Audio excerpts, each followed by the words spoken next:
Well, thank you. I'm honored to be here, and thank you for coming. I'm honored to speak to you, but I also wanted to say that I am honored to be on the stage with these three people. And when I was asked, that was part of the motivation for doing so. And the question was how to get the promotion. And really, I said, well, that's easy. No Heather and October, because they were great figures in my past, my development. So it's an honor to give back in this time. So thank you very much. And David, too, is probably equally well as to my future as they are to my past, perhaps. I don't know. But it's wonderful to be here. I thank you so much. And this is the title of my talk. My talk is going to be focused on you, but I'm going to talk about me. So, because that's what I know. But I'm going to use me as an example of things that you can do. So these are going to be practical things. I'm going to talk to you about the stuff that I did. And just use me as a case study, use myself as a case study, as it were. I'm going to cover these topics for you. That's the agenda. But I wanted to know first, how many fellows are in the room? How many from the fellowship program? So we do have someone? We have a couple? So also in my background, so I don't forget to mention and pay tribute, proper tribute to it, I was in the travel grant program, when it was a travel grant program before it became the fellowship program. So that was part of my path here, and actually Heather was my mentor officially for the meeting that I first attended the SSP. So I did want to mention that before I moved on, because this is a wonderful, as October said, kind of walk down memory lane, a nostalgic and reboot, and it's really important to think about the journey that you've made that when you give back to others. So it was wonderful. So thank you very much. I'm going to cover the background, my expertise, practical advice, and I'm going to give you some takeaways. Now, takeaways, this was my marching order from Heather. She said, I want everyone to have some practical stuff that they can implement. So I'm going to talk about practical examples about how to get the promotion, how to make yourself visible, how to make yourself advanced and promotable. I'm also going to talk about MBAs. So specifically, what role did my MBA program play in my advancement? Because again, marching orders from Heather, always do what Heather says. Major takeaway from today. But first, let me talk about my background, because I haven't introduced myself yet. So my name is Peter Froehlich. I'm the Director of Scholarly Publishing in the Purdue University Libraries. Officially, I'm the Director of Purdue University Press and the Head of Scholarly Publishing Services. I oversee the University Press, the Institutional Repository, and the Library Publishing Program for the libraries. I have a basis. My first academic training is in the humanities in undergrad. I'm a mid-career MBA, and that figures prominently, so I'm here to talk about it if you have questions. I have 3 specializations in my MBA: marketing, entrepreneurship, and supply chain management. Entrepreneurship figures heavily in my background, too, because I grew up in the Bay Area. So after leaving college, because I'm old, the actual dot-com boom that some people talk about still was happening. So I have some of that background, too, in entrepreneurship, and I did some service learning and entrepreneurship in my MBA. So I'll talk about that a little bit, too. I have 10 years in scholarly publishing, 5 years with the SSP, and I'm currently co-chair of the Education Committee, which is something I'm very proud of. And of course, as we all learned in the first talk, I am both a mentee and a mentor. And I'm participating as a mentor in the fellowship program this time. So my expertise in this context really, as I said, is a case study in getting promotions. I was probably the first manager that I'm aware of, the first rights manager in the university press world, to be appointed from being a rights manager to being a director of a press. I believe that holds sound. I don't know of any other examples. Some marketing managers and directors of marketing have been appointed in this round, and I'm in that cohort of new directors, and because of my marketing background, I could be seen to be in that group as well. But still, I am the first rights manager to make the jump. And of the 6 promotions, this is a fun statistic, of the 6 promotions that happened over a 4-year period while I was with my last organization, half of them were mine. So I got 3 of the 6 promotions. And I mention that because as something that October mentioned also, sometimes you're in an organization there's not a lot of mobility. As she said, you pick the research library or you pick the other kind of library, and that's where you're going to be. And that one you get is where you're going to stay. The people that I was working with had been waiting for 10 or 15 years for a promotion. And I was shocked, frankly, just because I'm entitled and impatient, and I just said I'm not going to do that. But also, that's you can't do that. And it's another reason, and I want to be frank about this. I'm glad there are a lot of women in the room. Because many times, and Heather pointed this out too, women won't ask for the promotion, won't fight for things, or won't do that. And it's not an observation that I make. This is something that we hear from people at times. So it's wonderful to have this chance to mentor people to be how to be cranky, respectful, but cranky and disruptive for yourself. You know, you're the CEO of you. This is your own startup, and you have to know how to get that kind of attention. And yes, that's true. Called the Energizer Bunny by people at campus when I arrived last year on Purdue campus. So, yeah, and also in the press release when I was hired, his plucky enthusiasm.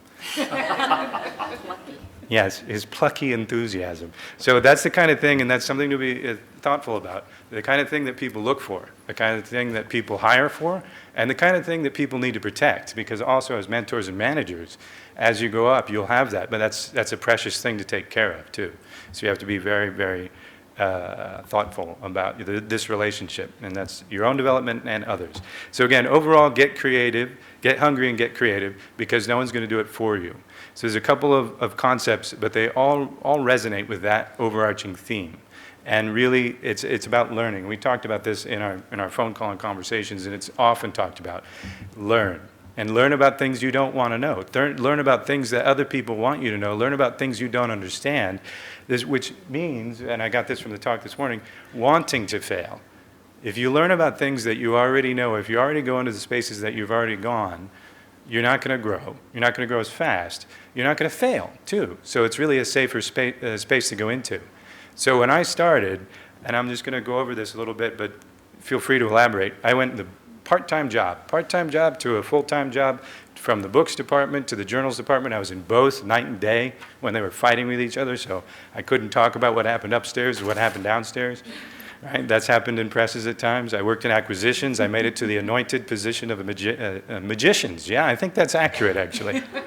That's a Freudian slip, but they probably look at themselves as magicians. Sorry, I move forward.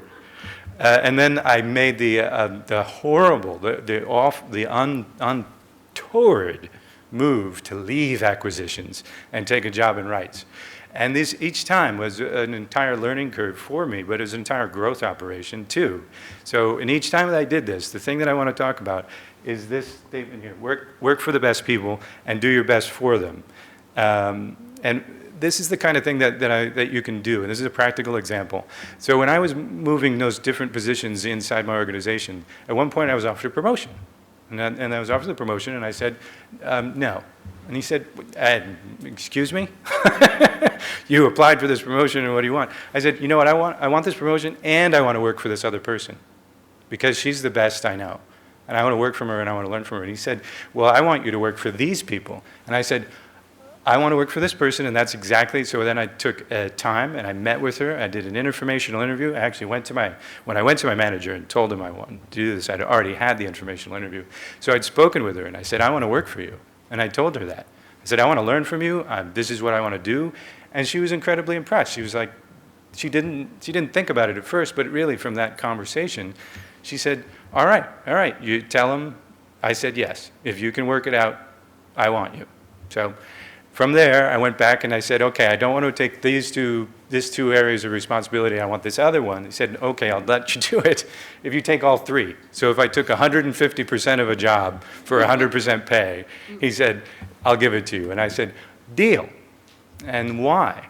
Now, that was a horrible deal, absolutely, for him, you know, because he trained me and he taught me everything I could do, and I moved up quickly right out of his organization into the next department.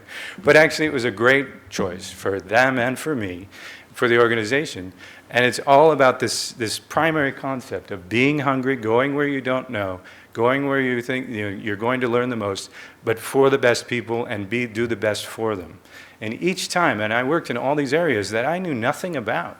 And each time I said, I don't know what I'm going to do, but I'm going to do whatever you need, and I'll just do it to the utmost. And then I just kept moving. So that's a summary of all of these things, and I'll go further through them. And I captured a couple of thoughts from this morning: know thyself, and be willing to fail. I just wanted to touch on the last thing, and then I'll relinquish the podium. And that is, once I made all these moves, each time learning all I could, then I had to go outside of my organization. I'd networked all I could. I wanted to go beyond, and I'll be happy to talk about this. I used grants and other things to get to these next groups, these next networks, to learn more. And each time I got to one, I went from the AAUP, then I went to the SSP, which I talked about, and each one was transformative in an entirely new way. And then I went on to get an MBA.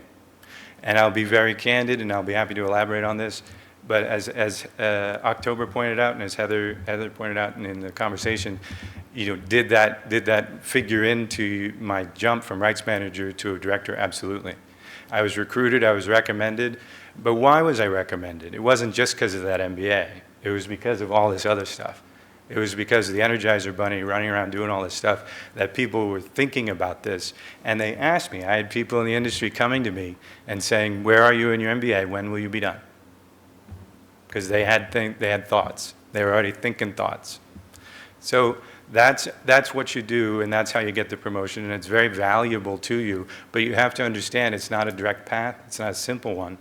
And it's all about asking others and investing in them, because as you do so, and also investing in yourself, as you do so, they reciprocate. But again, to emphasize here and for this group, it's very important to remember, invest in yourself. Everything that I did so I would grow to the next stage. Because I could have stopped and gotten everything, still been the Energizer Bunny, still did everything they wanted me to do, but it wouldn't have stretched me. So I invested in myself, and that's one of the key concepts. And think about it when you talk to someone who's got like a going concern. I'm putting money into this stock. I got this startup. I put some money into. But you want to know. You want to know because you want to get in on it. You want to invest.